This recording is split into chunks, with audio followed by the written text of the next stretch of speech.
Hello friends, welcome to YouTube channel formation.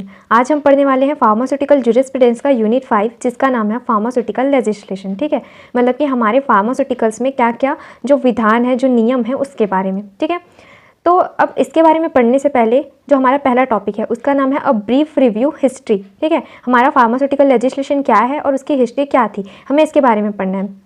तो अभी मैं आपको छोटी सी स्टोरी सुनाऊंगी, आप उस स्टोरी को अच्छे से सुनना, फिर जो यहाँ पे जितना भी थ्योरी है वो आपको ऑटोमेटिक याद हो जाएंगे।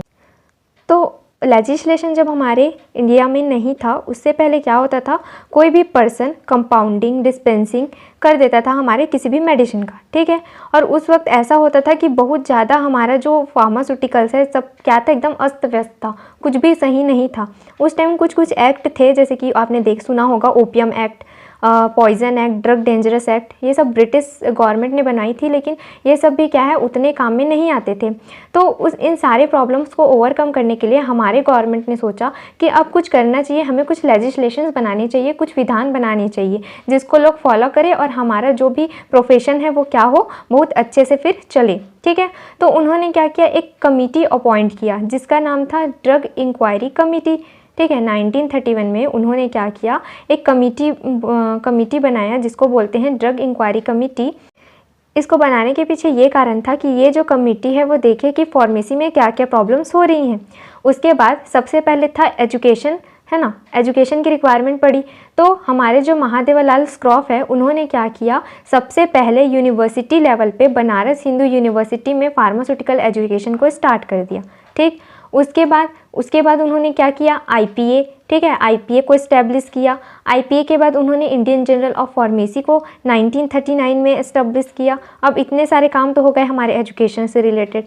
अब क्या कहा, अब हमारे पब्लिक कहते हैं कि अरे हमने तो अब ड्रग इंक्वायरी कमेटी भी हमारे पास है, तो ड्रग इंक्वायरी कमेटी क्यों कुछ नहीं कर रही है। ठीक है, तो अब उन्होंने पब्लिक ने क्या किया, जोर देना स्टार्ट किया, प्रेशर देना स्टार्ट किया गवर्नमेंट पे। तो उसके बाद क्या किया, ड्रग इंक्वायरी कमेटी ने एक बिल पास किया जिसका नाम था इम्पोर्ट ऑफ ड्रग बिल। ठीक है, अब इम्पोर्ट ऑफ ड्रग बिल भी उन्होंने पास कर दिया। अब फिर हमारी जो पब्लिक थी उन्होंने कहा कि अच्छा, आपने जो भी import of drug bill pass किए हैं, लेकिन हमारे मैन्युफैक्चर, सेल, डिस्ट्रीब्यूशन, इन सब का क्या। ठीक है, तो अब गवर्नमेंट फिर डर गई, अरे यार, तो उन्होंने क्या किया, फिर से उसको विड्रॉ कर लिया उस बिल को। उसके बाद फाइनली हमारे गवर्नमेंट ने क्या किया, 1940 को ड्रग बिल पास किया, जिसके अंतर्गत इंपोर्ट, मैन्युफैक्चर, सेल, डिस्ट्रीब्यूशन, जितने भी चीज़ें हमारे ड्रग से रिलेटेड सब चीज़ उसमें इंक्लूडेड थे, जिसको हम क्या कहते हैं, ड्रग एक्ट 1940। अब आपको याद आया होगा, आपने यूनिट 1 में पढ़ा था ड्रग एक्ट 1940। ठीक, अब पता चल गया आपको कि ये कैसे कैसे हुआ था। फिर क्या हुआ, अब ड्रग एक्ट तो आ गया, अब हमको कुछ एडवाइजरी बोर्ड भी चाहिए, क्योंकि अब इसको संभालने वाले। तो 1941 में ही क्या हो गया, एक साल बाद ही हमारा एक बोर्ड आया जिसको हम बोलते हैं ड्रग टेक्निकल एडवाइजरी बोर्ड। ठीक, अब हमारे ये भी आ गए। अब ये ड्रग टेक्निकल एडवाइजरी बोर्ड के आने के बाद ही साथ कलकत्ता में सेंट्रल ड्रग लेबोरेटरी भी क्या हो गया, एस्टेब्लिश हो गया। अब हमारे सारे काम खत्म हो गए। उसके बाद क्या हुआ, अब इसके रूल्स आने थे। एक्ट तो आ गया 1940 में हमारे ड्रग बिल का, लेकिन अब उसके क्या आने थे, रूल्स आने थे।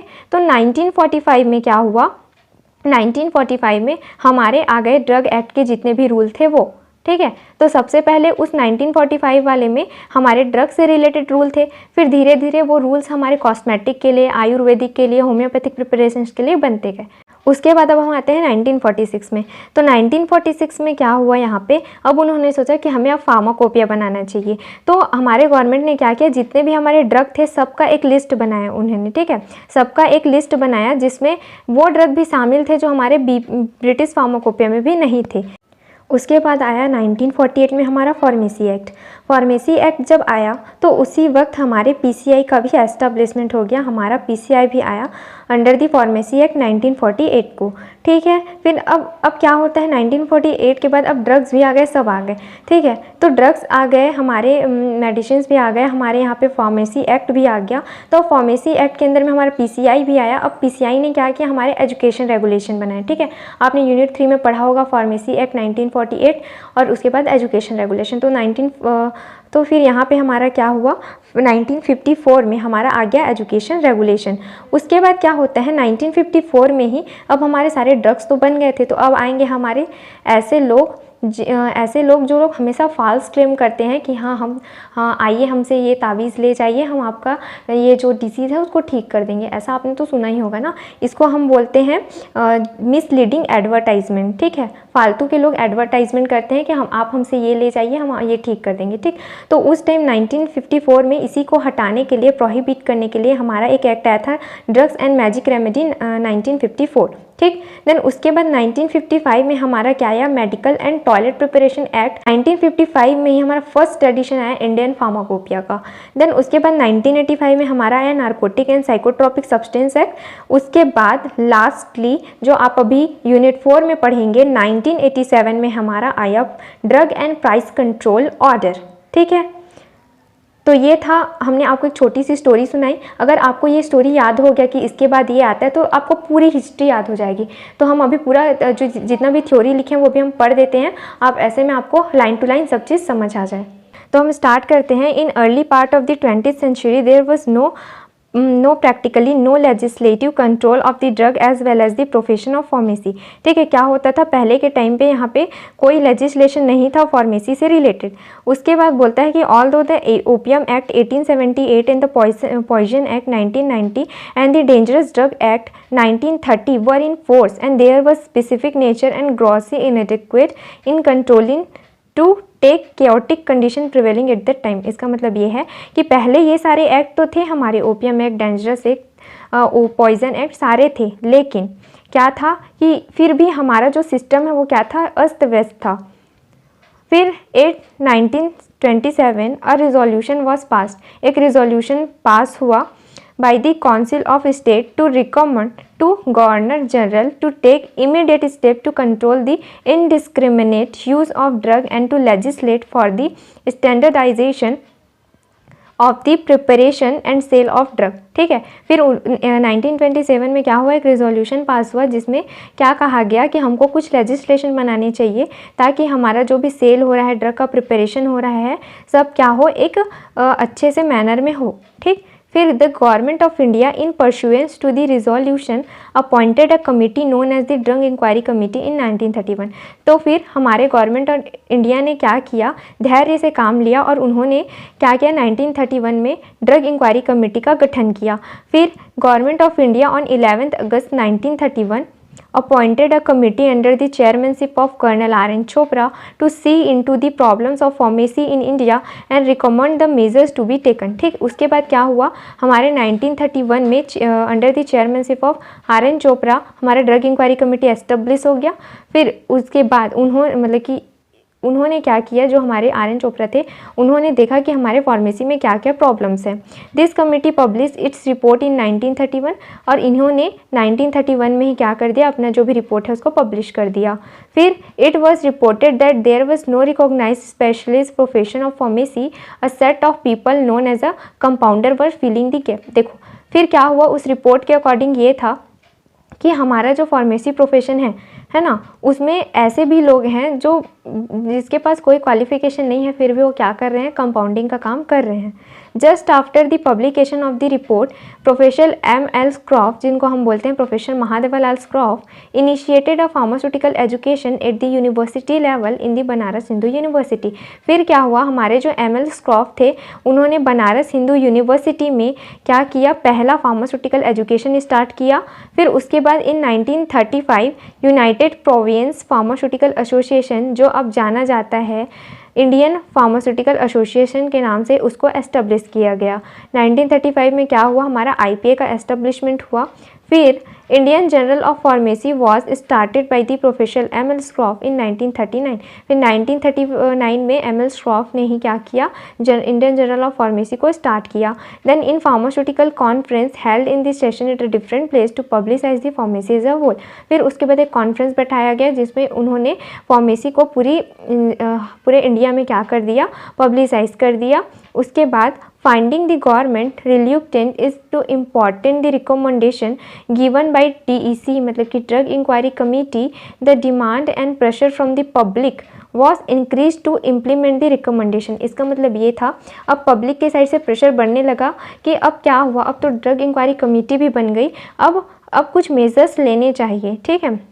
फिर उसके बाद यहाँ पे finally import of drug bill was introduce in the 1937 to control the import of drug. तो यहाँ पे हमारे ड्रग के इम्पोर्ट को कंट्रोल करने के लिए 1937 में एक बिल पास हुआ जिसको बोलते हैं इम्पोर्ट ऑफ ड्रग बिल। फिर उसके बाद क्या हुआ, as the bill was limited to import only, ठीक है। अब यहाँ पे क्या हुआ, हमारा जो बिल था वो ओनली इम्पोर्ट के लिए था। तो फिर से क्वेश्चन अराइज हुआ कि the question manufacture sale and distribution was left untouched, has later it was withdrawn. तो उन्होंने कहा, पब्लिक ने कहा कि हमारे मैन्युफैक्चर सेल और डिस्ट्रीब्यूशन का क्या, तो ये बिल क्या हुआ, फिर से विड्रॉ कर लिया गया। देन फाइनली 1940 में क्या हुआ, government brought drug bill, the import, manufacture, sale and distribution of the drugs in British India, and this bill was finally adopted as a Drug Act 1940। Finally government ने क्या किया, एक ऐसा बिल बनाया जिसमें इम्पोर्ट, मैन्युफैक्चर, सेल, डिस्ट्रीब्यूशन सब चीज़ के लिए क्या थे, एक रेगुलेटेड प्रोविजंस थे, ठीक है। फिर 1941 में क्या हुआ, तुरंत ही हमारा DTA भी एस्टेब्लिश हुआ, साथ ही साथ सेंट्रल ड्रग लेबोरेटरी। तो the first technical advisory board under the act was constituted and central drug laboratory was establish in Calcutta. Then 1945 की अगर हम बात करें तो क्या हुआ था, अब अभी जो हमने 1940 में हम जो एक्ट बनाए थे उसका रूल आया 1945 में।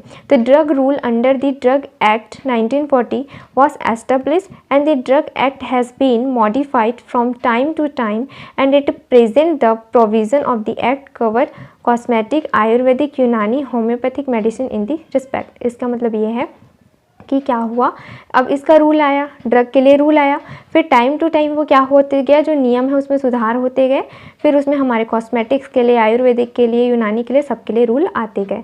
फिर 1945 में ही क्या हुआ, government brought the pharmacy bill to standardize the pharmacy education in India. फिर उन्होंने क्या कर दिया, यहाँ पे हमारा गवर्नमेंट ने क्या किया, फार्मेसी बिल को स्टैंडर्डाइज कर दिया। फिर 1946 में क्या होता है, अब इन्होंने सोचा कि हमें एक लिस्ट की ज़रूरत है, तो इन्होंने पूरे ड्रग का एक लिस्ट बनाया। तो the Indian pharmacopoeial list was publish under the chairmanship of late R.N. Chopra. It contains the list of drug in use in India at the time which were not included in the British pharmacopoeia. इसमें इस list में वो सारे drug भी थे जो उस time British pharmacopoeia में नहीं थे। अब उसके बाद हम बोलते हैं कि इन 1948 में क्या हुआ, the pharmacy act 1948 was publish. 1948 publish हुआ फार्मेसी एक्ट हमारा। फिर 1948 में ही क्या हुआ, हमारा PCI का एस्टेब्लिशमेंट हुआ under the chairmanship of B.N. Ghosh. तो Indian pharmacopoeial committee was constituted under the chairmanship of late B.N. Ghosh 1949। Pharmacy council of India was establish under the pharmacy act 1948। अब PCI आ गया। अब हमारे यहाँ पे एजुकेशन रेगुलेशन आएगा। तो education regulation have come in force in some state but other state lag behind, ठीक है। हमारे स्टेट में तो आ गया लेकिन अदर स्टेट पीछे रह गया। अब हम 1954 की बात करते हैं, आया हमारा drug and magic remedy. Drug and magic remedy objectional advertisement act 1954 was pass to stop misleading advertisement. जितने भी मिसलीडिंग एडवर्टाइजमेंट होते थे उसको हटाने के लिए ये हमारा एक्ट आया, ठीक है। और ये एक्ट क्या कहता था, कि जो भी पर्सन्स हैं जो बोलते हैं कि हम सारी तरह के डिसीज़ को ठीक कर सकते हैं, तो उन लोगों की इन बातों पे क्या किया गया, प्रोहिबिशन लगाया गया, ठीक है। फिर 1955 में क्या हुआ, medicinal and toilet preparation excise duty आया। 1955 was introduce in force uniform duty for all the state for alcohol product. मतलब कि जितने भी हमारे अल्कोहल से हमारे कोई भी फार्मूलेशंस बन रहे हैं तो उस अल्कोहल का जो प्राइस है वो हर जगह क्या होना चाहिए, यूनिफॉर्म होना चाहिए। अगर आप ज़्यादा अल्कोहल का अमाउंट यूज़ कर रहे हैं तो आप पे क्या लगेगा, एक्साइज ड्यूटी, ठीक है। फिर 1955 में क्या हुआ, फर्स्ट एडिशन आया हमारे इंडियन फार्माकोपिया का, ये तो आपको पता ही होगा। तो 1985 में क्या आया, हमारा narcotic and psychotropic drug substance act. ये इसीलिए आया ताकि लोगों को बचाया जा सके, किससे, एडिक्टिव ड्रग्स से, ठीक है, लोगों को एडिक्शन से बचाया जा सके। तो बोलता है कि act has been enacted to protect the society from the order of addictive drugs. Then 1987 last में क्या हुआ, यहाँ पे आया हमारा DPCO। अब तो आप लोग सोचोगे कि DPCO होता क्या है। DPCO एक ऐसा हमारा ऑर्डर है जिन्होंने क्या किया, मतलब कि ये जो एक ऐसा ऑर्डर है जिसमें क्या हुआ, हमारे जितने भी ड्रग्स हैं सब का जो प्राइस है उसको कंट्रोल किया गया। ऐसा नहीं है कि आप एकदम बहुत ज़्यादा हाई फाई रेट में आप ड्रग्स को देंगे। तो इसके लिए क्या हुआ, एक ऐसा ऑर्डर बना जिसमें जितने भी हमारे ड्रग्स थे उनका प्राइस फिक्स किया जाता। तो ये बोलता है कि government of India control the price of drugs in India by drug price control order change from time to time. और ये टाइम टू टाइम क्या होते रहता है, चेंज होते रहता है।